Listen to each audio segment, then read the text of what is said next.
క్షణ పోరాటం కణం ప్రజాపక్షం జనసైనిక్ న్యూస్ కి స్వాగతం. ముందుగా హెడ్లైన్స్. నీరుగట్టు వారిపల్లెలో వేడుకగా శ్రీరామ్ చిన్నబాబు యోగేశ్వర్ బాబుల దివ్యశ్రీ సిల్క్ హౌస్ ప్రారంభోత్సవం. ఎమ్మెల్యే షాజహాన్ మిన్హా ఎన్నికల తర్వాత ఒక్కటిగా కదిలి వచ్చిన మదనపల్లె తెలుగుదేశం పార్టీ అగ్రనేతలు తెలుగు తమ్ముళ్లు అతిథులను సిల్క్ కండువాలతో ఆహ్వానించి విందు భోజనం ఏర్పాటు చేసిన అపూర్వ సహోదరులు. వామ్మో నీ ఇల్లు బంగారం కాను అనడం మనం తరచూ వింటూనే ఉంటాం. అయితే వీళ్ళ ఫ్యామిలీ మాత్రం నిజంగా బంగారమేనండి బాబోయ్. 25 కేజీల బంగారం ధరించిన ఓ ఫ్యామిలీ తిరుమల కొండపై హల్చల్. ఫోటోలు సెల్ఫీలు తీసుకోనీకి ఎగబడ్డ జనం. కేవలం 2 నెలల్లోనే దేశంలో 4వ ఉత్తమ ముఖ్యమంత్రిగా Chandrababu Naidu. Mood of the nation Aaj Tak channel నిర్వహించిన సర్వేలో బాబుకు 4వ స్థానం. మొదటి స్థానంలో యూపీ సీఎం యోగి ఆదిత్యనాథ్. ఏడాదిలో నెంబర్ 1 సీఎంగా నిలుస్తారని టీడీపీ శ్రేణులు నాయకుల ఆశాభావం. వైకాపా హయాంలో ఒక్క పంచాయతీరాజ్ శాఖలోని 25,000 కోట్ల స్కామ్. దాతలు ముందుకొస్తే ప్రతి పంచాయతీ పరిధిలో ప్లే గ్రౌండ్ ఏర్పాటు చేస్తాం. స్వర్ణ గ్రామాల అభివృద్ధికి కూటమి ప్రభుత్వం లక్ష్యం. రాష్ట్రాన్ని గాడిలో పెట్టగల సమర్థులు ముఖ్యమంత్రి చంద్రబాబు నాయుడు. కోడూరు గ్రామ సభల్లో డిప్యూటీ సీఎం పవన్ కళ్యాణ్ ఆసక్తికర వ్యాఖ్యలు. డీటెయిల్స్ చూస్తే నీరుగట్టు వారిపల్లి చేనేత పట్టు చీరలకు ఫేమస్. అక్కడే వెలసిన చౌడేశ్వరి అమ్మవారి ఆలయం ఇంకా ఫేమస్. అంతేనా, ఇక్కడ 2 బాబులు కూడా రాజకీయంగా అంతే ఫేమస్. వారే పెద్దబాబు చిన్నబాబులు. ఒకరు రాజకీయాల్లో ఉంటూ తెలుగుదేశం పార్టీ రాష్ట్ర తెలుగు యువత అధ్యక్షుడిగా బాధ్యతలు నిర్వర్తిస్తున్న శ్రీరామ్ చిన్నబాబు కాగా, మరొకరు వస్త్ర వ్యాపారంలో ఉంటూ సామాజికంగా రాజకీయంగా కూడా ఉన్నవారే యోగేశ్వర బాబు. ఇప్పుడు ఈ చర్చ ఎందుకు వచ్చిందనుకుంటున్నారా? ఆ 2 అన్నదమ్ముల ఆధ్వర్యంలో శుక్రవారం అంగరంగ వైభవంగా స్థానిక మాయా బజార్లో దివ్యశ్రీ సిల్క్ ను ప్రారంభించారు. ఈ కార్యక్రమానికి పెద్ద ఎత్తున వివిధ పార్టీల నాయకులు, మిత్రులు, బంధువులు, సహచరులు హాజరై వారిని ఆశీర్వదించారు. అన్నమయ్య జిల్లా మదనపల్లి నియోజకవర్గం నీరుగట్టు వారిపల్లెలో రాష్ట్ర తెలుగు యువత అధ్యక్షులు శ్రీరామ్ చిన్నబాబు సోదరులు యోగేశ్వర బాబులు నూతన వస్త్ర దుకాణాన్ని ప్రారంభించారు. ఈ సందర్భంగా అక్కడ సందడి నెలకొంది. ఉదయం నుంచే పెద్ద ఎత్తున అతిథులు విచ్చేసి వారిని ఆశీర్వదించారు. అతిథులు స్కిల్ కండువాలతో సాదరంగా ఆహ్వానించిన ఈ అపూర్వ సోదరులు అతిథులకు విందు భోజనం ఏర్పాటు చేశారు. ఆ కార్యక్రమానికి హాజరైన వారిలో మాజీ ఎమ్మెల్యే దొమ్మలపాటి రమేష్, రాటకొండ బాబురెడ్డి, గంగారపు రామదాస్ చౌదరి, రాష్ట్ర తెలుగుదేశం పార్టీ కార్యనిర్వాహక కార్యదర్శి రాటకొండ మధుబాబు, తమ్మళ్లపల్లె నియోజకవర్గం ఇన్ఛార్జ్ జయచంద్రారెడ్డి, సీనియర్ నాయకులు కంచర్ల శ్రీనివాసులు నాయుడు, రాష్ట్ర మైనార్టీ సెల్ ఉపాధ్యక్షులు ఎస్ఏ మస్తాన్, అన్నమయ్య జిల్లా తెలుగుదేశం పార్టీ ప్రధాన కార్యదర్శి యాదగిరి దొరస్వామి నాయుడు, తమ్మళ్లపల్లి నియోజకవర్గం తెలుగుదేశం పార్టీ సమన్వయకర్త మల్లికార్జున్ నాయుడు, విజయభారతి విద్యా సంస్థల అధినేత సేతు, కంచర్ల చింటూ, గల్లా భాస్కర్, ఏ వెంకటరమణ, సజ్జల చక్రపాణి, తెలుగు యువత గండికోట గణేష్ బాబు, సీనియర్ జర్నలిస్ట్ హసన్ ఖాన్ తదితరులు ఉన్నారు.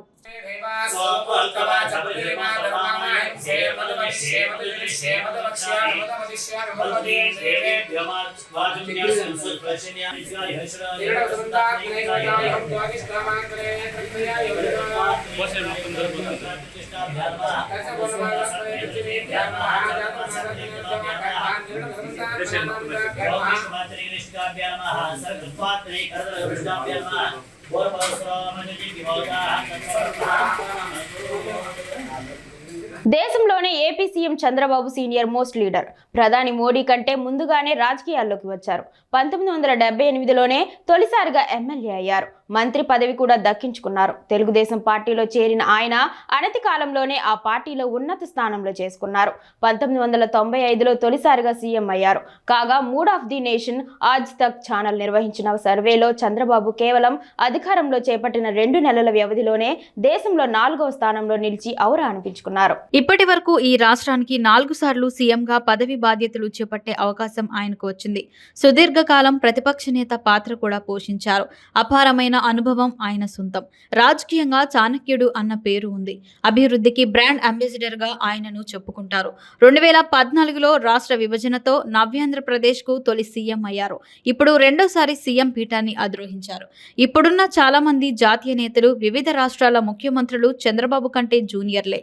అయితే అధికారంలోకి వచ్చి 75 రోజులు దాడుతున్నా సంక్షేమ పథకాలు అమలు చేయడంలో ఒకంత కింద మీద పడుతున్నారు. దీంతో ప్రజల్లో ఒక రకమైన వ్యతిరేకత కనిపిస్తుంది. ఇటువంటి తరుణం తరుణంలో జాతీయ స్థాయిలో ఉత్తమ సీఎంలలో చంద్రబాబు 4వ స్థానంలో నిలవడం విశేషం.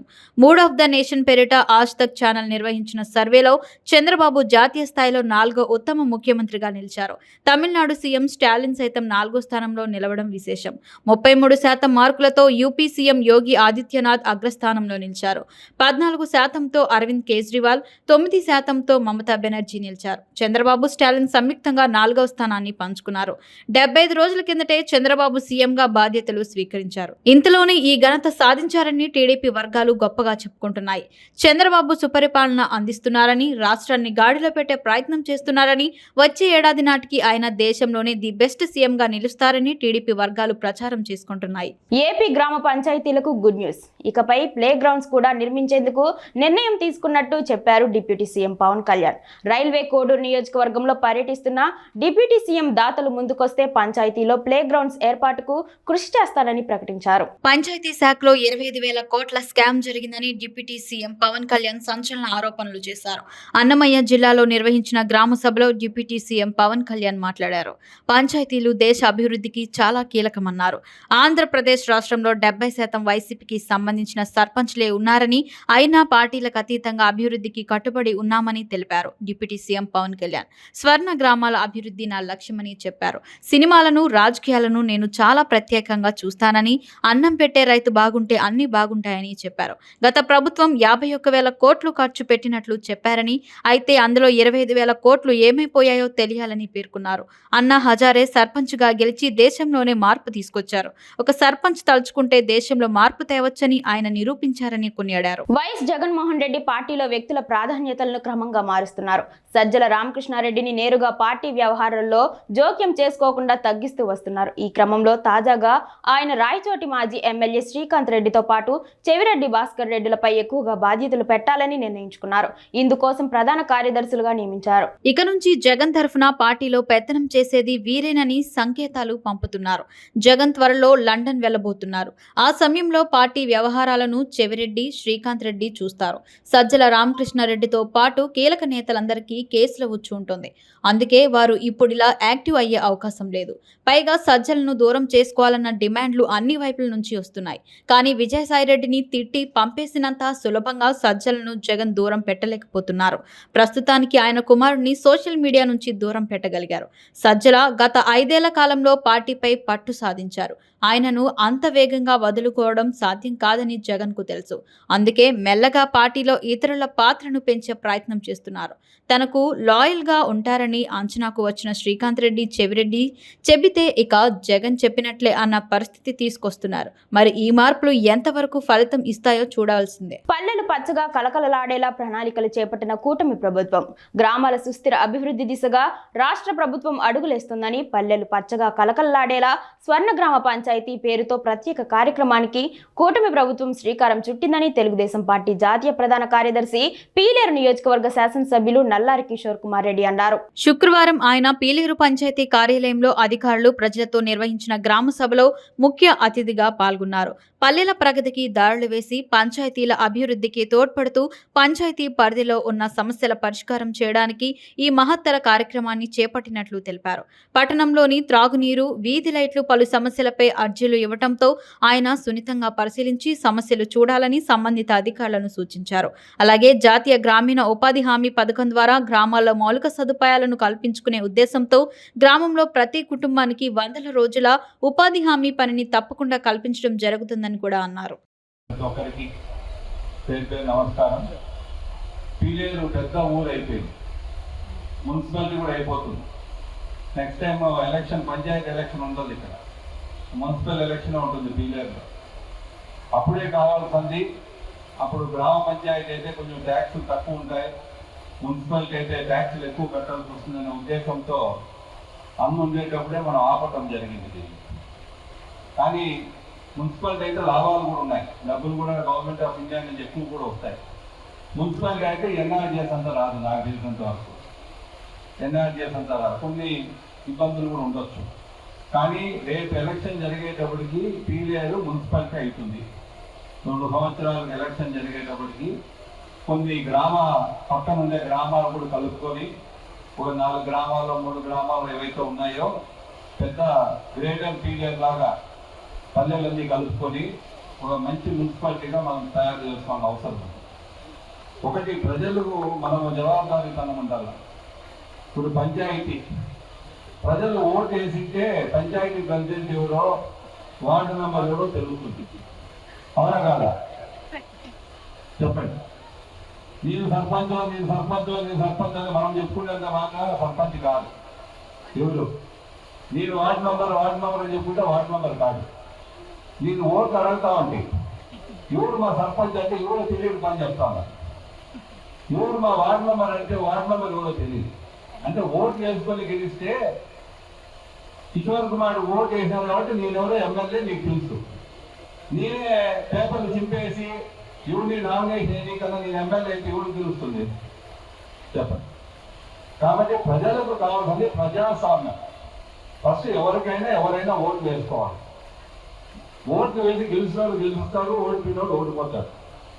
అది ఉండాలి ప్రజాస్వామ్యంగా. రాష్ట్రం అంతా ఏం చేసింది? ఓట్లే ఎలక్షన్ లేకుండా పేపర్లు జిప్పి పారేసింది, పోటీలు లేకుండా ఎనానిమస్ అయినది.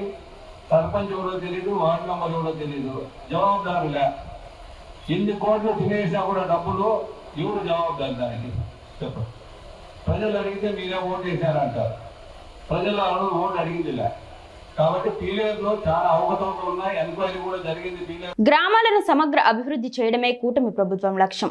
గ్రామాలలో మౌలిక సదుపాయాల కల్పనకు ప్రభుత్వం పెద్దపీట. ముఖ్యమంత్రి నారా చంద్రబాబు నాయుడు, ఉప ముఖ్యమంత్రి కొనిదెల పవన్ కళ్యాణ్ల ఆదేశాల మేరకు రాష్ట్ర వ్యాప్తంగా జరుగుతున్న గ్రామ సభలలో భాగంగా తంబెల్లపల్లి నియోజకవర్గం బి కొత్తకోట మండలంలోని గట్టు పంచాయతీ గ్రామ సభలో ఇన్ఛార్జ్ జయచంద్రారెడ్డి బీరంగి గ్రామ సమావేశంలో రాష్ట్ర తెదేపా కార్యనిర్వాహక కార్యదర్శి ఎస్ఎం పర్వీన్ తాజ్లు పాల్గొని ప్రసంగించారు. గ్రామ సభల్లో జయచంద్రారెడ్డి పర్వీన్ తాజ్ మాట్లాడుతూ గత ప్రభుత్వం స్థానిక సంస్థలను నిధులు విధులు లేకుండా నిర్వీర్యం చేసిందని, గ్రామాలలో అభివృద్ధి సంక్షేమం కుంటుపడిందన్నారు. ప్రస్తుత ప్రభుత్వం గ్రామ స్థాయి నుంచి అభివృద్ధిని సంక్షేమాన్ని పెంపొందించి తద్వారా ప్రజలకు మంచి చేయాలని చూస్తుందని వివరించారు. ఈ రోజు గ్రామాలలోని ప్రజల వద్దకు అధికారులను పంపి మహాత్మా గాంధీ జాతీయ గ్రామీణ ఉపాధి హామీ పథకం ద్వారా ప్రజలకు ఎలాంటి అవకాశాలు ఉన్నాయి, వాటి ద్వారా ఎటువంటి లబ్ధి చెందవచ్చు, ప్రజలకు గ్రామీణ ఉపాధి హామీ పథకంపై అవగాహన కోసం మరియు గ్రామాలలో కావలసిన మౌలిక వసతులు, రోడ్లు, మురికినీటి కాలువలు, వీధి దీపాలు సమస్యల పరిష్కారానికి ఈ గ్రామ సభలు దోహదపడతాయని అన్నారు. మండల పార్టీ అధ్యక్షులు నారాయణ స్వామిరెడ్డి మాట్లాడుతూ మహాత్మా గాంధీ జాతీయ గ్రామీణ ఉపాధి హామీ పథకం ద్వారా రైతులకు, ప్రజలకు ఎంతో మంచి చేకూరుతుందని, అధికారులు చెప్పిన విషయాలు సావధానంగా విని మన ప్రాంతంలో అవసరమైన వాటికి ప్రతిపాదనలు ఇవ్వాలని గ్రామస్తులను కోరారు. ఈ కార్యక్రమంలో మండల వివోఆర్డి, పంచాయతీ కార్యదర్శి, sarpanch Venkataramana, VRO, ICDC supervisor, సచివాలయ సిబ్బంది ఆనంద, గోపినాథ్, సురేష్, వెంకటేష్, గాజుల సురేష్, చౌడప్ప, శ్రీరాములు, నరసింహులు, వెంకటపతి, ఎం వెంకటరమణ తదితరులు పాల్గొన్నారు. మొట్టమొదటిసారిగా రాష్ట్ర స్థాయిలో గ్రామ సభలు నిర్వహించడానికి ముందుకు వచ్చినటువంటి మన రాష్ట్ర ముఖ్యమంత్రి వర్యులు పెద్దలు గౌరవనీయులు చంద్రబాబు నాయుడు గారు, అలాగే మన ఉప రాష్ట్ర ముఖ్యమంత్రి కొనిదెల పవన్ కళ్యాణ్ గారు. మరి ఇద్దరే ఈ రాష్ట్రం మంచి కోరి ఆలోచన చేసే వాళ్ళలో ఇద్దరే. వాళ్ళకి నిద్రలో కూడా ఈ రాష్ట్రంలో ఏం చేస్తే బాగుంటుంది అనే ఆలోచనలో వచ్చేటటువంటి వ్యక్తిత్వం కలిగిన వారి సారథ్యంలో ఈరోజు ఈ సమావేశం మనం నిర్వహించుకుంటున్నాం. ముఖ్యంగా నిజంగా నేను అందుకు దయచేసి ఇక్కడ ఎవరు మనం విమర్శించుకోవడం కాదు, ఉన్న విషయాలని వాస్తవాలని మనం గమనించుకోవాలి. మనకి ఏం కావాలనే దానిపైన కూడా ఇంకా మనం మొదలు పెట్టుకోవాలి. కాబట్టి చూడండి, ఇది గత ప్రభుత్వంలో తెలుగుదేశం ప్రభుత్వంలో వచ్చిన బిల్డింగ్, కానీ గత ప్రభుత్వంలో ఏం జరిగిందో ఇప్పుడు మనందరికీ కళ్ళ కట్టే విధంగా ఉండే నిదర్శనం. అంటే ఒక పక్కన గత ప్రభుత్వంలో సంక్షేమం కానీ, అభివృద్ధి కానీ, ప్రజా పాలన కానీ కుంటుపడిపోయింది. దాన్ని ఈరోజు బలోపేతం చేస్తూ, గ్రామ స్థాయిలో ఉండేటటువంటి ప్రజాపాలన బలోపేతం చేస్తూ, మరి మన సర్పంచ్గా ఉన్నటువంటి వెంకటరమణ గారు కానివ్వండి, వైస్ సర్పంచ్ గా ఉన్నటువంటి శంకర్ గారు కానివ్వండి, ఇక్కడ ఉన్న ఎంపీటీసీ గారు కానివ్వండి, మరి వీళ్ళందరూ పాపం వీళ్ళైతే వాళ్ళ శక్తికి మించి వాళ్ళ కష్టంతో మరి ప్రజల మన్నలతో నాయకులు అయినప్పటికీ ప్రజలకు సరైన న్యాయం చేయలేనటువంటి పరిస్థితి గత ప్రభుత్వంలో ఉండేది. మరి వాళ్ళ అదృష్టం కొద్ది మరి ప్రభుత్వం మారడం, మళ్ళీ ఈ రోజు వాళ్ళ ఏవైతే స్థానిక సంస్థలు ఉన్నాయో వాటిని బలపరుస్తూ మరి ఈ రోజు ప్రభుత్వం ముందుకు రావడం, మరి స్థానిక సంస్థలకు కూడా నిధుల్ని ఏర్పాటు చేయడం, అలాగే స్థానిక సంస్థల ద్వారా ఇసుక మాఫియాను అరికట్టాలి, ప్రజలకు ఉచితంగా ఇసుకను అందివ్వాలి, తవ్వే కొద్దీ వెలుగు చూస్తున్న మైనింగ్ మాఫియా లీలలు. సిపిఎం జిల్లా కార్యదర్శి పి శ్రీనివాసులు. మైనింగ్ మాఫియా లీలలు తవ్వే కొద్దీ బయటపడుతున్నాయని సిపిఎం జిల్లా కార్యదర్శి పి శ్రీనివాసులు అన్నారు. శుక్రవారం సిపిఎం కార్యాలయంలో జరిగిన విలేకరుల సమావేశంలో పౌర హక్కుల సంఘం నాయకులు పి నాగేశ్వరరావు, ఐటీయూసీ నాయకులు కృష్ణమూర్తి, సిఐటియు నాయకులు హరిశర్మలతో కలిసి మాట్లాడారు. ట్రాక్టర్లు, చిన్న చిన్న ఇంటి నిర్మాణాలు చేసుకునే ఇంటి యజమానులు ఇసుక దొరక్క ఇబ్బందులు పడుతుంటే మాఫియాలో భాగస్వామ్యం ఉన్నవారు ఇసుకను కుప్పలు కుప్పలుగా పోసుకొని లాభాలు గాడిస్తున్నారని అన్నారు. బహుదా కాలువను సైతం ఆక్రమించి ఇసుకను కొల్లగొడుతున్న ఘనులు మదనపల్లెలోనే ఉన్నారని ఆవేదన వ్యక్తం చేశారు. ఇప్పటి వరకు చూపించిన 10 ఇసుక అక్రమ నిల్వ కేంద్రాలు, 2 మట్టి అక్రమ నిల్వ కేంద్రాలు చూపించామని స్పష్టం చేశారు. మదనపల్లి కేంద్రంగా ఇసుక మాఫియా పెద్ద ఎత్తున చెలరేకపోతుందని చెప్పి సిపిఎం పార్టీగా ఆరోపణలు చేశాం. గతంలో వైసీపీ ప్రభుత్వంలో కూడా ఇట్లాంటి మాఫియా ఉంది. అప్పుడైతే ఎవరైతే మాఫియాలో భాగస్వాములై ఉన్నారో వాళ్ళే ఇప్పుడు మళ్ళీ తెలుగుదేశం పార్టీతో కుమ్మక్కయ్యి అలా ఆ వ్యక్తులే ఈరోజు మాఫియాను కొనసాగిస్తున్నారు, ప్రజలకు ఇసుక అందుబాటులోకి లేకుండా చేస్తున్నారు. వైసీపీ ప్రభుత్వం మీద తెలుగుదేశం పార్టీ నాయకులు చేసినటువంటి ప్రధానమైనటువంటి ఆరోపణ ఇసుకను మింగేస్తున్నారు అందరూ అని చెప్పి. ఆ మింగేసే దాంట్లోనే మదనపల్లి పట్టణంలో సంబంధించి జేసీబీ వేణు, పీడిఎం వేణు అనే అతను, మధుసూదన్ రెడ్డి అనే అతను, వీళ్ళు పట్టణంలో ఉంటారు.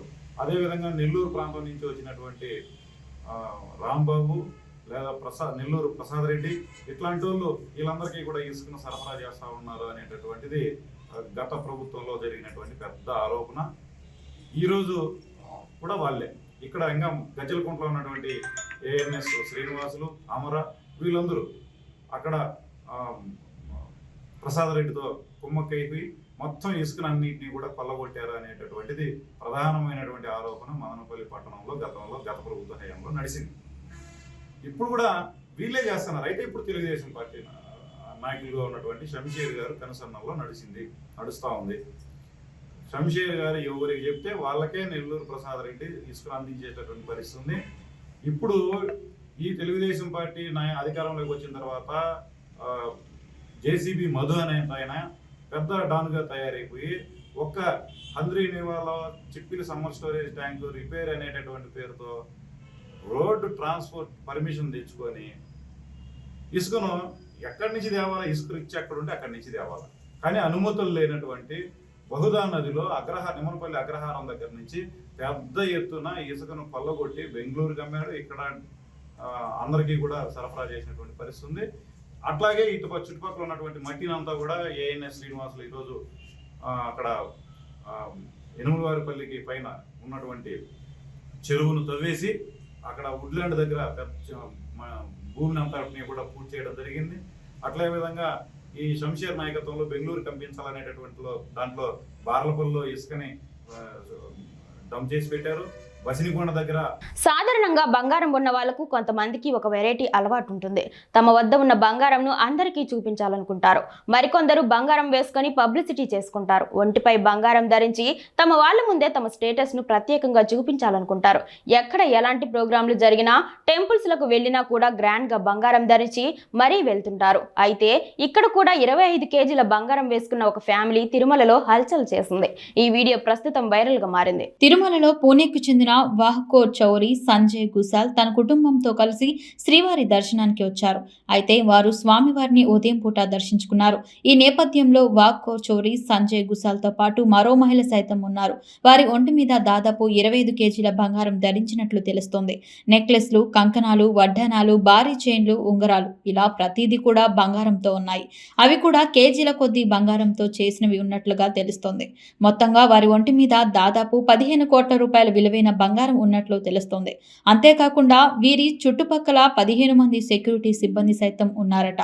వీరు ఆలయంకు వచ్చిన కారు కూడా గోల్డ్ కలర్ లో ఉండటం స్పెషల్ అట్రాక్షన్ అని చెప్పొచ్చు. ఈ క్రమంలో పూణేకు చెందిన గోల్డ్ మెన్ ఫ్యామిలీని చూసేందుకు అక్కడి వారు ఆసక్తి చూపించారు. అంతేకాకుండా వారితో సెల్ఫీలు దిగేందుకు సైతం పోటీ పడ్డారు. వార్తలు ముగించే ముందు హెడ్లైన్స్ మరోసారి. నీరుగట్టు వారిపల్లెలో వేడుకగా శ్రీరామ్ చిన్నబాబు, యోగేశ్వర్ బాబుల దివ్యశ్రీ సిల్క్ హౌస్ ప్రారంభోత్సవం. ఎమ్మెల్యే షాజహాన్ మిన్హా ఎన్నికల తర్వాత ఒక్కటిగా కదిలి వచ్చిన మదనపల్లె తెలుగుదేశం పార్టీ అగ్రనేతలు, తెలుగు తమ్ముళ్లు. అతిథులను సిల్క్ కండువాలతో ఆహ్వానించి విందు భోజనం ఏర్పాటు చేసిన అపూర్వ సహోదరులు. వామ్మో, నీ ఇల్లు బంగారం కాను అనడం మనం తరచూ వింటూనే ఉంటాం. అయితే వీళ్ళ ఫ్యామిలీ మాత్రం నిజంగా బంగారమేనండి బాబోయ్. 25 కేజీల బంగారం ధరించిన ఓ ఫ్యామిలీ తిరుమల కొండపై హల్చల్. ఫోటోలు, సెల్ఫీలు తీసుకోనీకి ఎగబడ్డ జనం. కేవలం 2 నెలల్లోనే దేశంలో 4వ ఉత్తమ ముఖ్యమంత్రిగా Chandrababu Naidu. Mood of the nation Aaj Tak channel నిర్వహించిన సర్వేలో బాబుకు 4వ స్థానం. మొదటి స్థానంలో యూపీ సీఎం యోగి ఆదిత్యనాథ్. ఏడాదిలో నెంబర్ 1 సీఎంగా నిలుస్తారని టీడీపీ శ్రేణులు, నాయకుల ఆశాభావం.